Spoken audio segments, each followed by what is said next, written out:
aqui ao vivo dos nossos estúdios em São Paulo para mais um Grow Podcast, uma convidada incrível. Já vou passar a bola para ela se apresentar para vocês. Sejam bem-vindos a mais um episódio Grow Podcast, podcast de negócios, empreendedorismo e inovação. Camila Keres, super bem-vinda ao nosso estúdio. Olá, que prazer estar aqui, Ares. Que prazer falar com vocês também. Coisa boa, coisa boa. O pessoal tá te vendo aí de vários estados do Brasil. Eu acho até que da última vez que a gente viu, tinha algumas views de fora do país também. Então temos empreendedores nos acompanhando aqui. E a Camila está aqui hoje como empresária, como nossa convidada, como membro da comunidade Grow Club, para compartilhar um pouquinho das várias lições que ela teve como empresária, como empreendedora, à frente do negócio dela. Mas eu vou deixar ela se apresentar primeiro, para dar um pouquinho da autoridade, que vocês vão entender um pouquinho dos pontos de vista dela e da onde que vem. Camila, coisa boa a gente estar aqui, eu sei que as agendas são super apertadas. Conta um pouquinho pra gente da Camila e da Toddler, né, do seu negócio.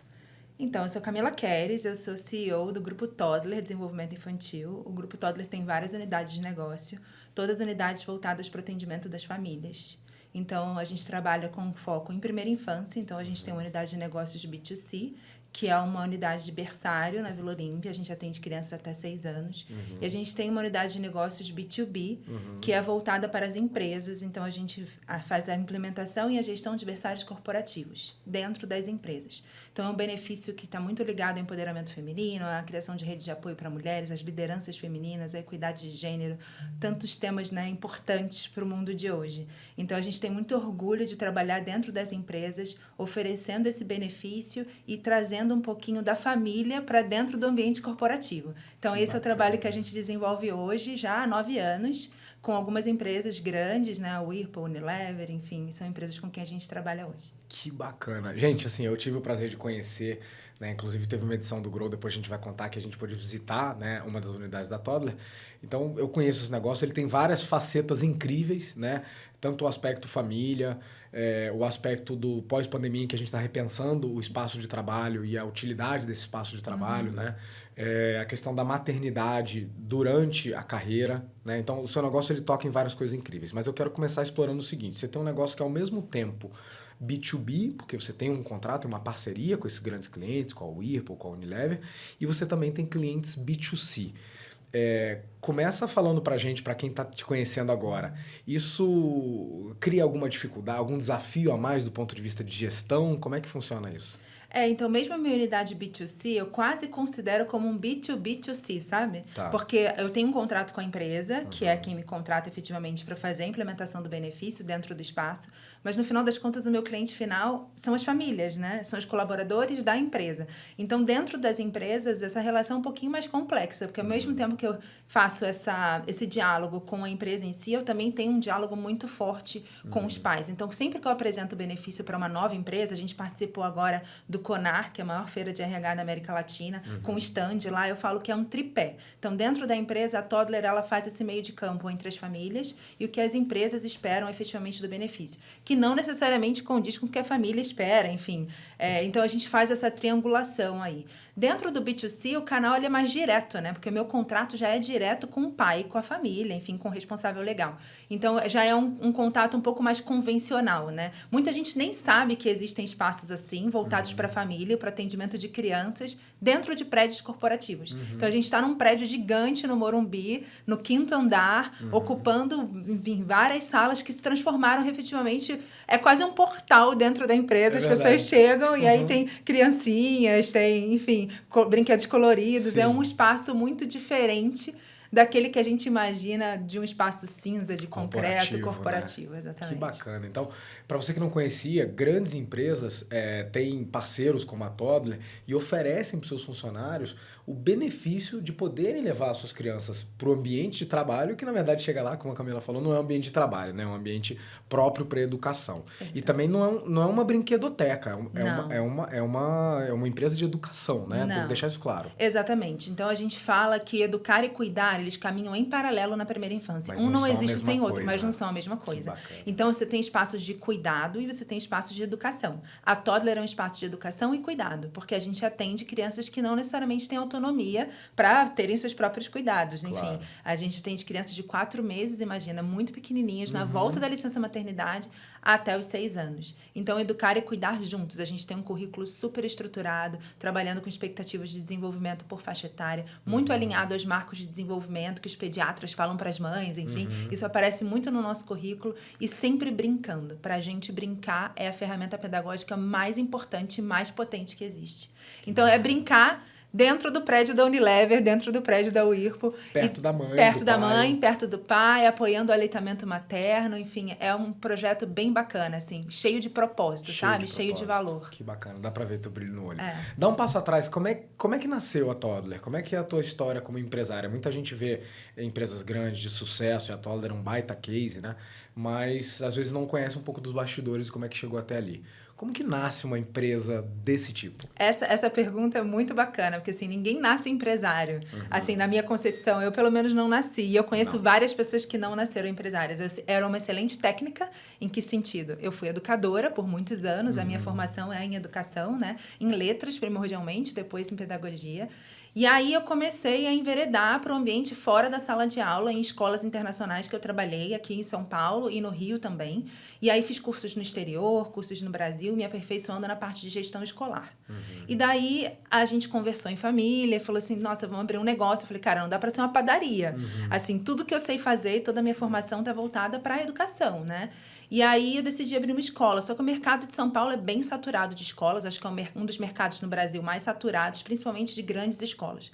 Mas o mercado de educação infantil ainda é um mercado muito pulverizado, de muitas escolas familiares, pequenas. Né? Exatamente. Então, a gente viu aí, nesse nicho de educação, uma oportunidade. Então, aí decidi abrir a escola. Enfim, é uma unidade na Vila Olímpia que a gente tem até hoje, um sucesso, assim, super... É um ambiente que eu tenho um carinho muito especial, porque foi o primeiro filho, digamos assim. Claro. E daí eu tive que fazer essa passagem da técnica, de conhecimento técnico, CLT, para empresária, gestora, administradora de um negócio.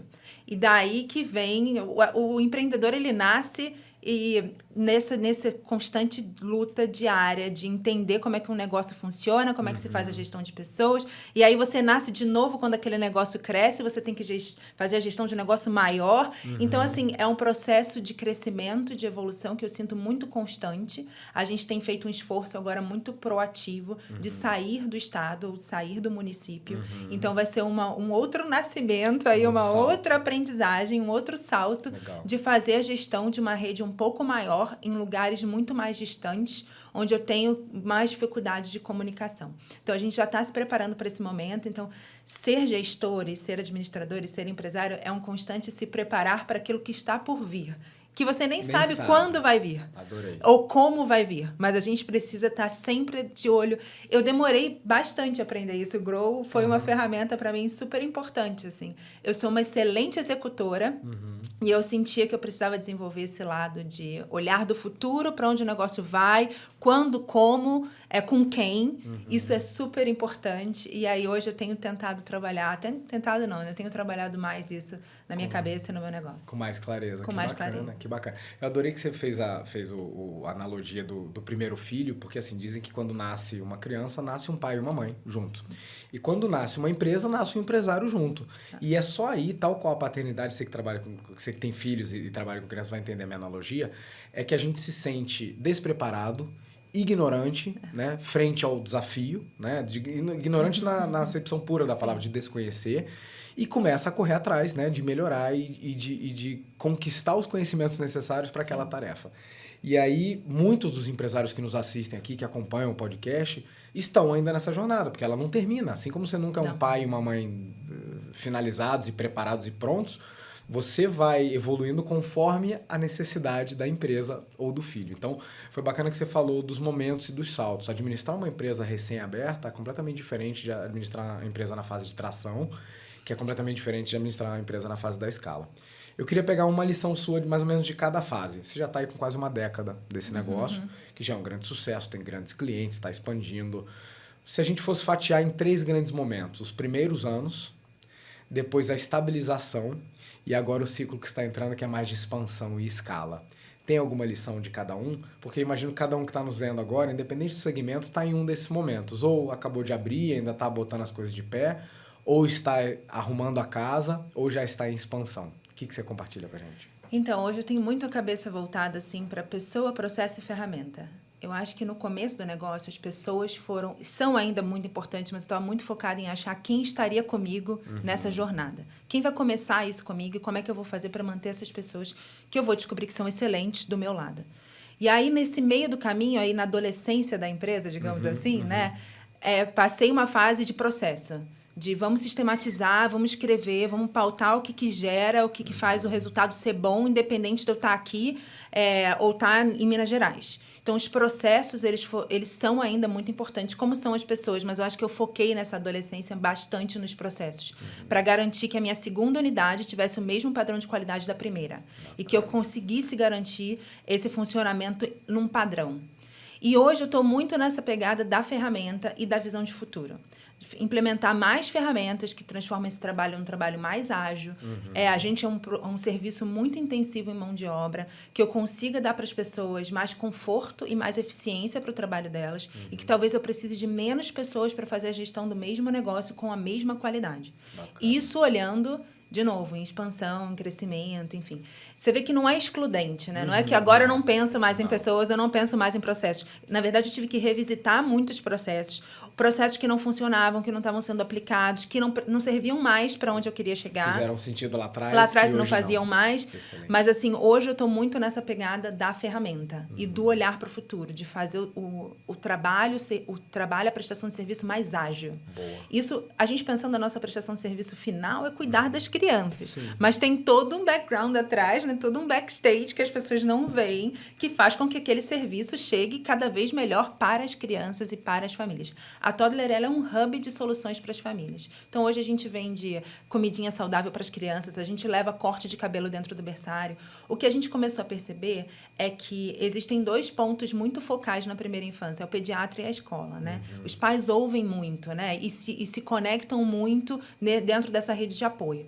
Ao mesmo tempo, é uma dificuldade, principalmente numa cidade como São Paulo, mas em todo lugar, você se deslocar para levar o seu filho para fazer judô, capoeira, fono, cortar o cabelo, enfim, né? É uma logística. Você precisa de um motorista, de uma babá que dirige, tempo, dinheiro para pagar tudo isso. Então, assim, quanto mais a gente conseguiu, e a gente vem tentando isso já há bastante tempo, absorver esses serviços dentro do mesmo espaço, é um conforto, é uma comodidade para as famílias e é uma qualidade de vida para as crianças que não ficam no trânsito, que não ficam no carro, enfim. Então, hoje eu tenho pensado em como fazer isso ainda melhor e mais rápido através de ferramentas. Legal. Galera, pega aí então. Então, para a primeira fase, lições da Camila. Muito focado em pessoas. Então, imagino que seleção e contratação foi chave. Vamos explorar um pouco. Até hoje, mas foi muito chave. Então, vamos explorar um pouquinho disso. Depois, a parte dos processos. A garantia que as entregas iam acontecer dentro da qualidade, independente de quem fizesse, né? Que foi a sua preparação para abrir uma segunda unidade. E hoje, falando em idioma de gestão, você está muito focado em ferramentas e em estratégia, né? Definição de futuro, que caminhos vamos para expandir. Vamos explorar cada um desses? Seleção e contratação. Você acha que, como todo empresário, deve sofrer com isso. É um desafio, mão de obra no Brasil, educação básica, tudo que a gente já conhece. Mas o bom empresário, ele não reclama, ele lida com o que tem. Exatamente. Quais são suas maneiras, suas táticas para selecionar e contratar melhor no teu negócio? No começo, eu achava que eu precisava entrevistar todo mundo.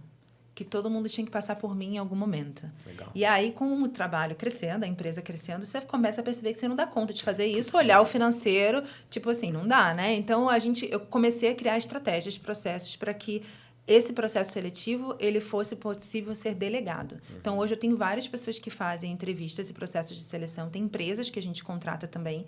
A gente está em parceria com o CIE, a gente tem empresas de recrutamento, principalmente quando é uma unidade mais longe, mais remota, que eu vou ter uma dificuldade de fazer entrevista com o candidato. As empresas de recrutamento, elas são uma boa saída. De qualquer forma, você consegue brifar com que questões você quer, que elas perguntem que perfil que você quer, enfim, idade, faixa etária. A gente tem um perfil perfil de profissional que é jovem e é treinável. A gente gosta muito de treinar dentro da Toddler. Então, para a gente, contratação e treinamento é praticamente junto. Então, hoje a gente tem procedimentos com questionários que são prontos nossos, uma aula teste, uma amostra do que a pessoa pode fazer, ou um teste, se ela é da cozinha, por exemplo, ela faz um teste, não na unidade onde ela vai trabalhar, mas na nossa sede, que essa primeira unidade virou meio que agora a nossa sede. Então, a gente faz muitos treinamentos e processos de avaliação lá. Então, a gente, às vezes, faz testes de um dia, de uma semana, a pessoa fica efetivamente num posto de trabalho similar ao dela, com profissionais que já são antigos. Essa profissional também me passa um feedback. Então, ela não entrevista, mas ela passa um feedback. Claro. Hoje mesmo, por exemplo, eu tenho uma cozinheira lá na unidade da Vila Olímpia, que é, na verdade, para o Whirlpool, mas ela está lá a semana. E aí, a própria cozinheira da Vila Olímpia me ajuda com o feedback. Claro. Sobre como ela é, a proatividade, como é que é a postura, o tipo de conversa que isso que é levado ali dentro do ambiente de trabalho. Isso tudo é levado em consideração no recrutamento. Uma vez recrutado, a gente tem um onboarding. E aí a gente tem um material que a gente entrega para essa pessoa, vídeos que ela precisa assistir, os treinamentos que ela precisa fazer para efetivamente executar a tarefa dela. Adorei. Gente, só aqui, se fosse destrinchar, tem uma aula de contratação, mas eu vou pegar só os pontos principais. Primeiro, delegue parte do processo, para você não fazer todo o operacional, porque é pesado, né? Exato. Fazer entrevista é pesado. Mas nunca se desconecte. Então, percebe que assim, seleção e contratação ela é tão íntima do negócio que você tem que estar envolvido. Né? Você não precisa fazer todas as entrevistas. Então, e para delegar, você teve que fazer questionário, teve que brifar quais são as qualidades. Esse é um erro muito comum. Eu vejo muita gente tentando contratar e não tem clareza do que a pessoa vai fazer e de quais são as habilidades. E aí você fica tentando encontrar isso ao conversar com as pessoas, meio que um processo de tentar decidir o que você quer conversando já com o candidato. Isso nunca funciona. Então, a tua primeira lição é preparar bem o que precisa e delegar. Tem uma segunda lição que você colocou aí, que é a importância da pessoa fazer uma espécie de teste ou simulação. Né? E aí você envolve funcionários que já estão na casa hoje para te ajudar a dar esse feedback. Sim. E pelo que eu percebi, são coisas que questionário nenhum pegaria, né? Não, e que nem eu saberia perguntar. Necessariamente não é um trabalho que eu execute, eu co-execute. Que você é boa. Exatamente. Então, a pessoa que está ali, ela vai me dizer, Camila, eu percebi que a pessoa comentou XYZ, eu não senti ela tão proativa, ela não conhece a ferramenta tal. Aí a gente vê o tipo de problema que aparece nesse teste, se ele é corrigível ou não. Às vezes é. Às vezes é treinamento. Às vezes é treinamento, exatamente. Claro. Às vezes não é. Às vezes é caráter. Às vezes é caráter. Excelente. Então, o fato de fazer um teste já com colaboradores atuais te dá uma camada a mais de validação. Então, a segunda lição seria, dentro do possível, envolva a prática real e envolva colaboradores que te ajudem a fazer essa seleção. E a terceira também é uma mancada que muita gente comete, que é o onboarding, que é assim, contratei. Quando você contrata, você não começa jogando e fazendo gol. Você tem todo um processo de banho de loja, uma certa curva de aprendizado. Só que, se eu entendi bem, você intencionalmente lidera esse processo, dando para a pessoa, direcionando. Como é que é isso? A pessoa foi contratada. As pessoas não pensam, né, que a contratação, ela... Por isso que eu coloquei o onboarding no processo de contratação. Claro, Tem gente que desiste no onboarding. Porque olha lá o treinamento que vai ter que fazer efetivamente. Passou pela contratação? Passou pela contratação e ela, cara, eu não vou dar conta. Já aconteceu comigo umas 3 vezes, assim. E ainda é melhor desistir ali do que desistir depois, né? É melhor desistir né? ali, exatamente. Você já deixa claro, cara, esse é o seu job description, isso aqui é o que você vai fazer. O que não tá fora, o que tá fora do seu job description é XYZ. E você vai ter que interagir com essa pessoa, essa é a sua rotina. E aí, tem gente que desiste no teste e tem gente que desiste no onboarding. Eu fiz um treinamento, mas não tá muito ligado com a minha área, não era bem o que eu queria fazer, porque as pessoas hoje também têm... Transição de carreira todo mundo faz, né? A pessoa está aplicando para secretaria, mas ela tem um diploma de pedagogia. Ela está aplicando para enfermeira da escola, mas ela tem um diploma em psicologia. Legal. E aí ela vai, eu já vi que não é minha pegada trabalhar com criança, enfim. Daí não é o perfil, entendeu? Bacana. Então, o onboard, além de preparar melhor aquele candidato que de fato vai virar um colaborador, o onboard também te serve como uma etapa, um filtro ainda maior da contratação. Sim. É onde a gente deixa as cartas claras, assim. É isso que você vai precisar fazer, é assim que a gente gosta que seja feito. Eu não trabalho dessa forma, eu trabalho da forma... mas a gente trabalha assim aqui. Esse é o nosso jeito. Exatamente. Então, bacana. Então, a pessoa decide. 3 lições aí de contratação. Vamos para o próximo passo. Aí depois você falou dos processos, né? Já na adolescência da empresa, a importância de definir processo e tal. O que você tem de lições aí? Como que vocês fizeram os processos? Porque hoje vocês são grandes, vocês podem contratar uma consultoria. Só que para a maioria dos negócios começando, acho que não foi assim no início. Como é que foi no início para vocês? Então, até foi, viu? Curiosamente, que não é normal, né? Não é o comum. Mas eu venho de escolas internacionais americanas e os americanos, eles são muito cheios de métodos e processos e procedimentos muito orientados, né? Então, eu sou uma pessoa, assim, muito orientada por... É assim que a gente precisa fazer, então é assim que a gente vai fazer. Sou muito pautada por regras. Às vezes é até difícil para mim sair dessas caixinhas, sabe? Que é uma aprendizagem também. Então, a Toddler já nasceu com muitos processos. Mas você imagina que eu abri a escola, eu tinha 29 anos. Eu não tinha filhos. Abrindo um berçário voltado para a educação infantil. Muitos dos processos que eu criei, pautado em benchmark, pautado naquilo que funcionava em outras empresas, em estudos de caso, enfim, não funcionavam necessariamente no dia a dia. Na prática. Na prática, até porque eu não era mãe. Sim. Eu nunca tinha gerido uma escola, um berçário. Então, assim, o processo ele é muito chave, mas ele precisa ser revisitado. Ele precisa ser reescrito. E ele precisa ser reescrito não só por uma pessoa, mas pelas pessoas que efetivamente executam aquele processo. Isso é muito chave. Muito chave. A gente pega o processo, a gente fez revisitou os nossos processos todos ano passado. E a gente deu uma boa enxugada, porque eles eram muitos.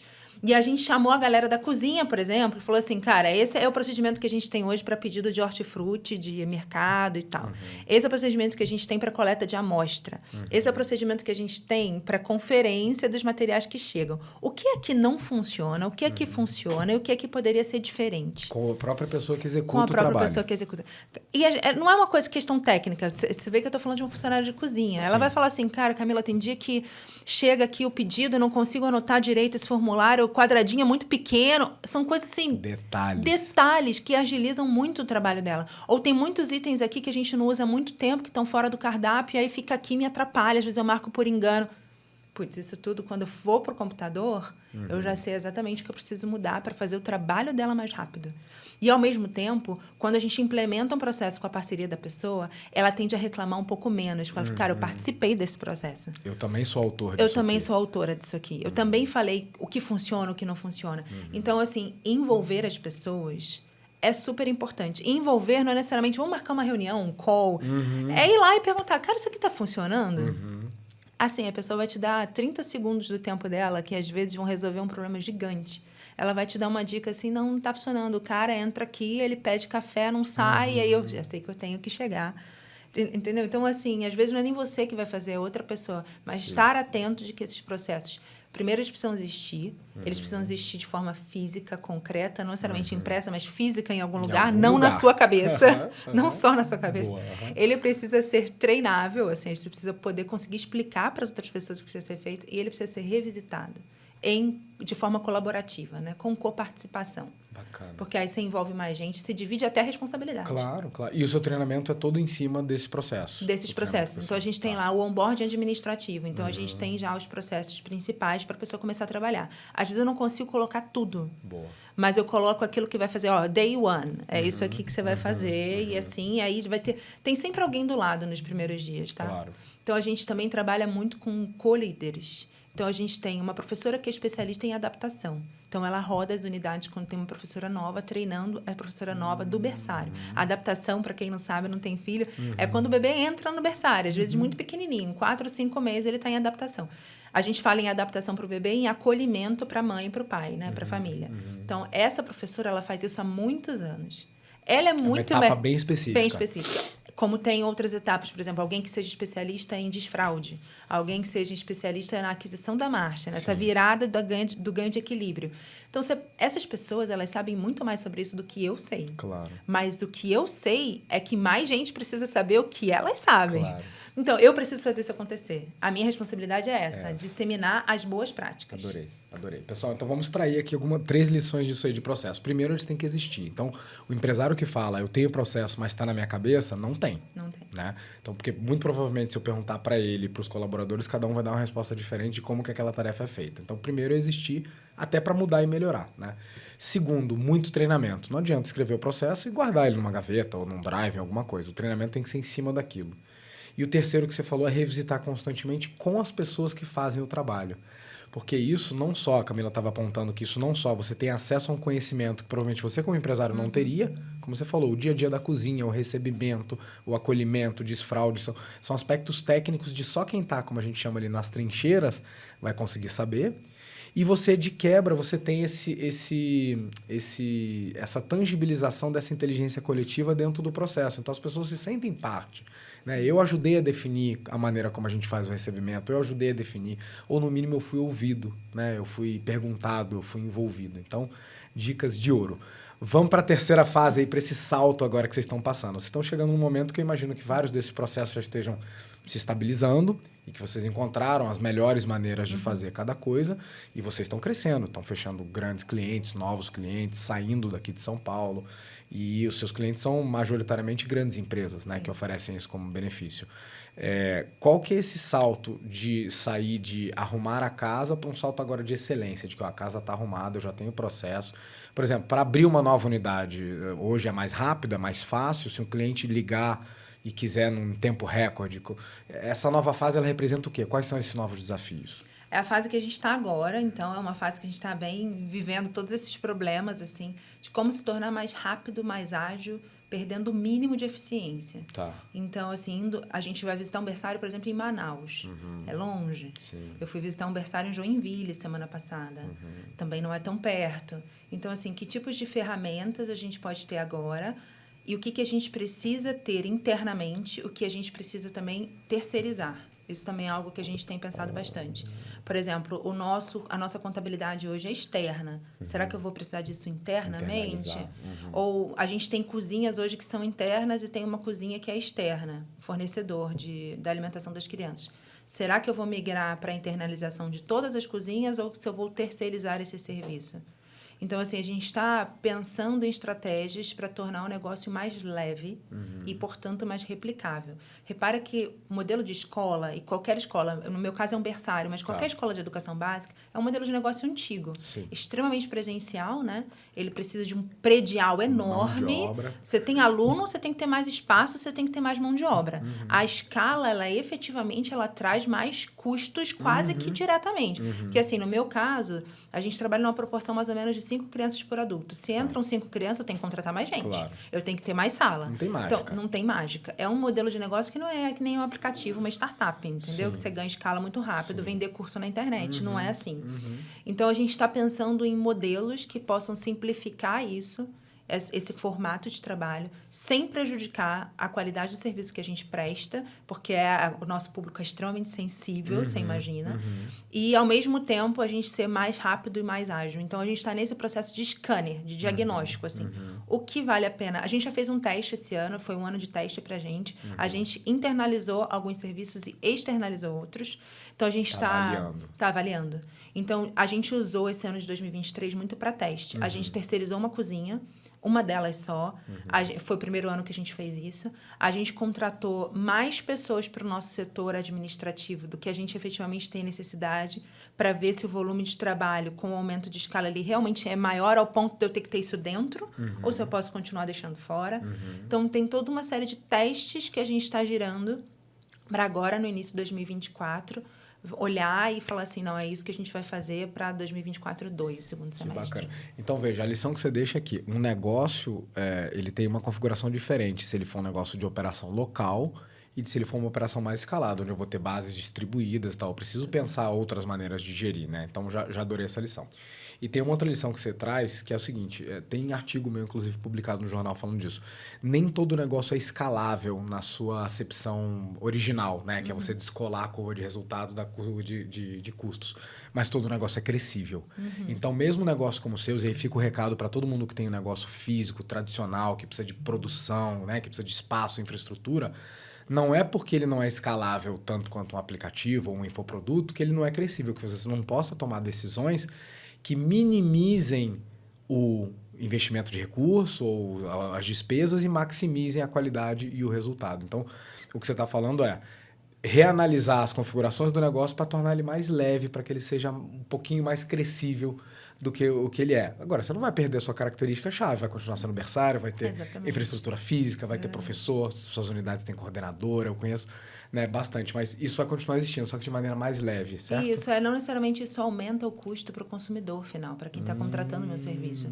Então, assim, é um trabalho constante de enxugar a operação, de ver os pontos onde ela pode ser mais enxuta e, portanto, aumentando a minha margem, sem necessariamente repassar o reajuste para o pai ou para a empresa, entendeu? Mas esse é um trabalho muito constante de observar os processos, os procedimentos, as pessoas, o posicionamento dessas pessoas, que postos de trabalho são efetivamente essenciais. Porque, assim, quando a empresa me contrata, tem um processo de implementação também. Ela também pergunta assim, o que eu preciso para ter um berçário aqui dentro? Quantos metros quadrados? Eu preciso de espaço aberto? Qual o quadro de colaboradores que eu preciso? Cabe no meu budget? Não cabe no meu budget? Esse é um trabalho também que a gente faz. Inclusive, a gente foi chamado algumas vezes para prestar só consultoria. É um trabalho que a gente vende atrelado ao contrato. Claro. Até porque é um trabalho muito alinhado com o propósito da Toddler. Então, não faz sentido eu criar uma estrutura, avaliar uma estrutura e depois vir uma outra empresa e fazer a implementação. Claro. Porque não está dialogando com aquilo que a gente vai efetivamente prestar de serviço, entendeu? Claro. Com o nosso pedagógico, com a nossa forma de trabalhar, o diálogo com os pais, o administrativo. Então, é um trabalho de consultoria, de avaliação, que a gente chama de...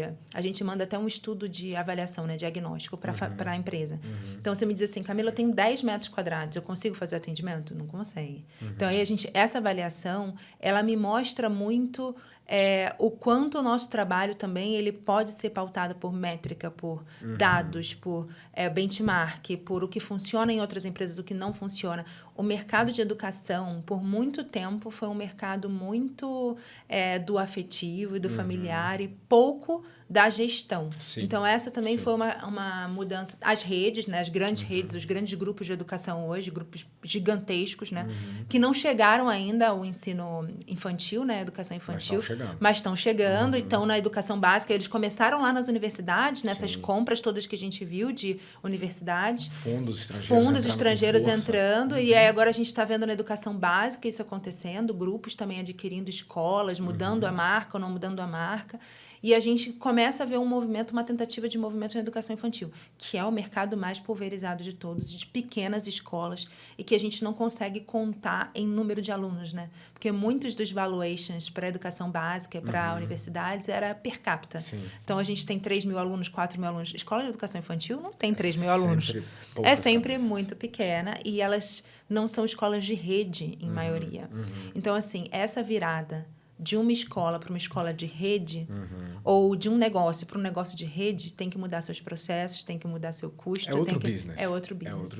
E é isso que a gente está tentando fazer, olhando para frente, num potencial crescimento, pivotar esse business de novo em algo que seja afetivo, acolhedor, que preste educação e cuidado, que atenda a família de forma personalizada, mas em maior escala. Claro. Então, assim, não dá para fugir da profissionalização. Não dá. Nem nossa, nem do negócio. Nem do nossa negócio. Também, né? Porque a gente também precisa fazer essa virada, assim, há 9 anos, há 10 anos, porque eu saí do meu último emprego CLT há 10 anos. Eu era CLT, né? Então, eu era professora. Sim. Ou viria a ser coordenadora. E agora, há 10 anos, eu sou empresária. Então, também tem uma virada de chave nossa, assim. Sim. De você virar essa chave de eu não preciso estar em sala de aula. Eu não preciso estar fazendo pão na padaria. Eu não preciso estar fazendo a massa da pizza no meu restaurante. Esse não é o meu papel nesse negócio. Esse não é o meu papel. Não é aqui que eu colaboro. Não é aqui que eu colaboro. Vamos falar um pouco disso. Você esteve com a gente no Grow em algumas oportunidades diferentes, né? Você esteve no Imersão, você esteve no Mentoria. Eu queria entender como é que foi nessa tua jornada de ser uma melhor empresária, né? Eu sempre digo que você abriu falando, né? A gente não nasce empresário, a gente não é preparado para tal. Então, a maioria dos empresários caiu nessa cadeira ou por oportunidade ou por necessidade, mas despreparado, né? Como é que foi essa tua jornada de preparação? Como é que foi encontrar o Grow no meio do caminho? Quanto que isso te ajudou? Conta um pouco pra gente. Para quem está do outro lado, com outro negócio, se vendo na mesma jornada que você e falando, eu também preciso melhorar para melhorar meu negócio. Então, é um lance diferente, né? Porque assim, a gente ama, eu amo a educação, né? O tema que eu amo. Então, eu sentia que dentro do negócio, toda vez que tinha uma conversa com as professoras, um olhar, aquilo me chamava, Você tinha né? que tá. Eu tinha que estar. Tem que estar envolvido. Eu tinha que estar, não porque eu tinha que estar, mas porque eu gostava de Sim. estar, eu gosto de estar. Então, é também um esforço da gente entre o que a gente gosta e o que a gente precisa fazer. O que a gente não sabe, que assusta muito. Então, assim, em algum momento dessa jornada, ainda encontro até hoje, mas eu encontrei muitos eu não sei. Muitos. Boa. E muitas coisas que eu não sabia, que eram super importantes, muitas coisas que eu não trocava, porque eu não conversava com outros empresários do mesmo setor ou de outros setores. Eu até conversava com outros donos de escola, a pandemia ajudou muito isso, né? Aproximou. Aproximou, né? As pessoas que... Escola, como eu disse, é um negócio muito tradicional. As pessoas são muito fechadas, todo mundo é concorrente, não troca muito, entendeu? Eu acredito que tenham vários outros segmentos assim. Exatamente. Então... A pandemia melhorou isso um pouco. Mas, ao mesmo tempo, eu senti que era além do network. Era um conhecimento técnico que eu não tinha de gestão. Fazia falta. E aí, eu falei assim, putz, eu vou procurar uma pós-graduação. Olhei várias. Grandes universidades, enfim, grandes nomes no mercado aí de business, né?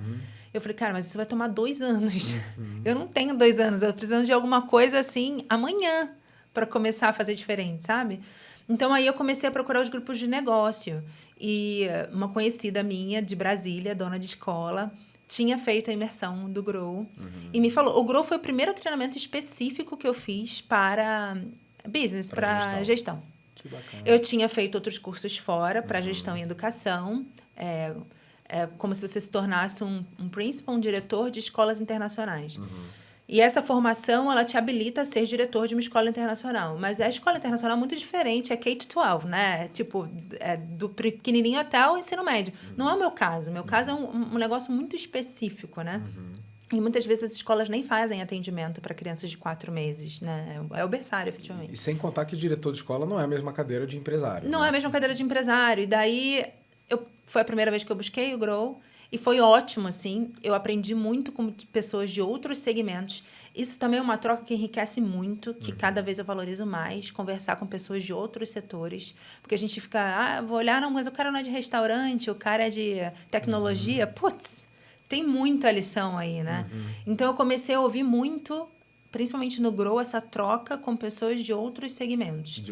Isso foi muito importante para ver assim, o cara do varejo, ele vende no varejo. O que a venda dele tem a ver com a minha venda de matrícula? Com a minha venda de rematrícula? Com a minha venda do B2B para empresas, como benefício berçário? Então, você começa a traçar esses paralelos e você vê que o cara do varejo, que trabalha numa concessionária, que é corretor, ele tem técnicas de vendas, assim, muito estruturadas e muito avançadas. Você pode se inspirar. Que eu posso me inspirar. E, às vezes, o atendimento numa secretaria escolar é um negócio muito mais rústico e é uma venda, no final das contas. Sim. Então, quais são as técnicas de venda que eu deveria estar usando? Eu não estou usando. Porque, assim, não todos os problemas, mas eu acho que 80% dos problemas de uma empresa se resolvem vendendo mais. Vendendo mais, ajuda Você vende mais, ajuda bastante, né? Ajuda bastante, boa. Ajuda você a procurar treinamento, a você contratar mais gente, a você implementar uma ferramenta mais legal, mais cara. Então, assim, eu comecei, o meu foco começou a ser... Depois que eu fui pro Grow, tá? Vou investir no comercial. Meu comercial tá ruim. Eu tenho uma venda que tem um ciclo longo, é um processo longo de venda, né? Para as empresas em especial. Às vezes dura 1 ano, 2 anos. Negociação de contrato. Tudo bem, mas como é que eu posso fazer essa prospecção mais ativa? Como é que eu posso formar mais pessoas para atendimento dessas empresas que não seja só eu? E no meu B2C, como é que eu posso profissionalizar ainda mais esse atendimento?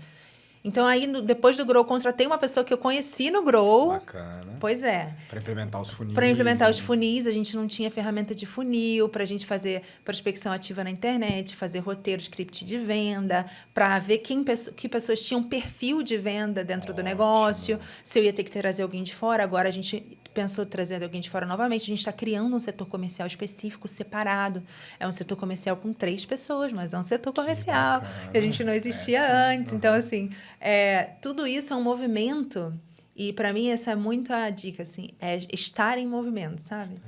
está aprendendo, está olhando para fora, está visitando, está conversando, está conhecendo alguém, está ouvindo uma história, porque aí você traça um paralelo quando você vê a sua empresa está fazendo uma coisa nova e está em movimento também. Pois é. E você falou de vendas, eu acho que se replica para várias outras coisas. Porque, pensa comigo, eu como consultora, a gente tem atendido há mais de década aí cliente de tudo que é ramo e segmento. Indústria, serviço, startup, governo. Você tirando a camada técnica do serviço que você presta, todo o resto é gestão. Então, não interessa se você faz suco, massagem, berçário ou caminhão, você tem cliente, marketing, venda, contratação, RH, cultura, retenção, treinamento, né, experiência do cliente, entrega, processos. Então, essa camada transversal, gente, não é raro a gente ouvir isso no Grow, né? Donos de restaurante que estavam acostumados a ir só em eventos com outros donos de restaurante, vão lá e sentam com alguém de startup e sai de lá com uma técnica nova, ou de venda, ou com funil novo, ou com software novo, ou conhece alguém como você conheceu. Faz toda a diferença. Bacana. Isso foi, você começou pela imersão, né? Você fez Comecei pela imersão em presencial. Curitiba, foi o que eu fui, ano retrasado. 2021. Acho que ano retrasado. Acho que foi 2021. Foi o Grow Imersão Curitiba, foi super legal, assim, a gente visitou várias empresas e conheceu os cases, conversou com as pessoas, e assim, conhecer empresas que têm o mesmo porte que o seu, ou que são muito maiores que a sua, ou que são menores que a sua, e fazer essas aprendizagens com pessoas que estão em momentos diferentes, que prestam serviços diferentes, e que às vezes têm um conhecimento técnico maior que o seu, mesmo tendo empresas menores, isso acontece também, e que lições a gente tira daí. Na verdade, eu senti que o Grow, para mim, foi quase como puxar um novelo, sabe? Eu comecei focando em comercial, expansão, eu já estou pensando em jornada do cliente, já estou pensando já em outras coisas que vieram com esse movimento, entendeu? Então, assim, dar esse primeiro passo. E eu fui até bastante insegura, assim, olha, eu vou, mas eu não sou... A gente fica, às vezes, demora um tempo para falar assim, cara, eu sou empresária, é isso que eu faço. E esse ganho de identidade também faz com que você... E eu não sei um monte de coisa. E eu preciso ganhar um monte de aprendizagem aqui. Legal. E esse cara pode me ensinar isso. O Grow me trouxe muito isso. Assim. Que bacana. E aí depois você foi para a mentoria. Você fez uma mentoria de 3 meses, isso, que é mais aprofundado. Isso. É mais aprofundado, eu senti também que mais individualizado, né? Porque... acho que você tem mais espaço, não tem tantos cases, né? Como a gente faz as visitas, e o imersão é uma imersão, né? São 2 dias e um pouquinho lá. Então, você vê muita coisa, né? Mergulhado, imerso. Mas eu saí do Grow com umas angústias, muitas, do tipo assim, tá, e agora? Eu já descobri que eu tenho vários problemas aqui para resolver. Como que resolve? Então, a imersão a mentoria veio muito com esse como, sabe? Eu senti o Grow Imersão lá em Curitiba quase na minha cabeça, assim, como um diagnóstico do meu negócio. Assim, tudo que eu poderia estar fazendo que eu não faço. Empresas que rodam processos diferentes dos meus com muita eficiência. E aí eu voltei para casa, assim, não adianta também, você fala muito isso, né? Querendo resolver tudo num dia que não vai. Então, eu voltei, assim, tá, mas tem coisas aqui que eu vou tentar resolver e eu não vou saber como. Porque tá além da minha alçada. Então, ou eu adquiro esse conhecimento, ou eu contrato alguém, ou eu terceirizo essa gestão. O que eu vou fazer em relação a esses aspectos? E aí a imersão, a mentoria me fez refletir mais sobre o que fazer em relação a cada um desses problemas. Entrar no como, né, de cada um. Exatamente. Fazer um plano individualizado. Que bacana. Camila, se deixar aqui, a gente fica o dia inteiro falando de negócio, falando de educação, falando cariocas, de grow, né? Aqui não tem jeito, longe, o papo é furado. Se vier café aqui, a gente... Já era. Agora, para o pessoal que está nos ouvindo, né? Empresários de tudo que é ramo, alguns líderes corporativos e tal, o que você deixa assim, de lições, né, da tua história, lições do teu desenvolvimento como empresária? O que você deixa assim, de pepita para a galera? Não sei se pepita, assim, mas eu acho que eu estou nesse momento, eu acho que é super importante de achar esse equilíbrio entre estar dentro da empresa e estar me conectando fora da empresa, pensando na empresa, assim. Que tipo de formações eu preciso, que tipo de ambientes eu preciso estar, com quem eu preciso falar, o que eu preciso buscar para trazer para dentro de casa. Então, a gente passa muito tempo lá segurando o volante, sabe? Dirigindo esse carro. Quando, na verdade, a gente precisa criar estratégias para que outras pessoas possam dirigir esse carro enquanto eu olho para onde ele está indo. Que é algo que eu preciso e tenho feito mais. Assim, para onde eu quero ir, quem vai comigo e qual é o caminho que a gente tem que pegar. Então, assim, para isso eu preciso estar na estrada. Não necessariamente atrás da mesa, não necessariamente dentro da operação. Nos ambientes certos, com as pessoas certas. Fica aí, pega essa. Pô, se isso não é uma pepita, eu não sei o que é. Camila, obrigado demais por você estar aqui compartilhando com a gente. Espero que você venha outras vezes. A gente vai se encontrar em outros grows. Vai ter grow em São Paulo, vai ter grow na Flórida. Aliás, fiquem ligados aí. Tá vindo grow Caribe, tá vindo grow Flórida. Não sei quando que vai sair esse episódio, mas ter gente como você na comunidade eleva demais, né, a barra. A Camila hoje é uma das expoentes da nossa comunidade e compartilha, né, com todo mundo que está lá. Depois dos imersões, a gente vai todo mundo para a comunidade, né? E compartilha nos encontros, seja nos online, seja nas imersões seguintes, um pouquinho dessas lições e tal. Ninguém é faixa preta, mas todo mundo já está em algum nível e consegue compartilhar alguma coisa com alguém. Obrigado, até a próxima. Bora crescer. Deixa um recado pessoal aí que está ou numa empresa grande, quer levar esse tipo de benefício para lá. Como é que encontram a Toddler? Como é que faz uma conexão da Toddler com a RH para levar esse trabalho lindo aí para tudo que é canto? Vocês podem procurar a gente nas redes sociais, @toddlerdi. Ou www.toddlerdi.com. Então, a gente lá tem uma fichinha, você vai preencher, vai entrar em contato com a gente, super rápido. Tem um link para o WhatsApp direto também. É um benefício que agrega muito valor na retenção, captação de talentos, para falar de lideranças femininas. Então, tem um propósito. A gente está propondo berçários em container, entrando com uma pegada de sustentabilidade, de mobilidade, sustentabilidade, Sim. Zero emissão de resíduo. Então, assim, espaço não necessariamente é um problema. A gente está pensando em formatos do berçário como amenity predial, então como um serviço compartilhado entre as empresas. Então, às vezes, a minha empresa não tem porte, mas as empresas do prédio juntas têm. Por que não? Então, a gente tem um produto para isso também. Entre em contato, foi um prazer conhecer vocês. Boa. E te rever também. Vamos ver muita Toddler aí, muitas empresas sim. Aí pelo Brasil. Galera, um beijo, até a próxima, vejo vocês lá. Tchau, valeu, até mais.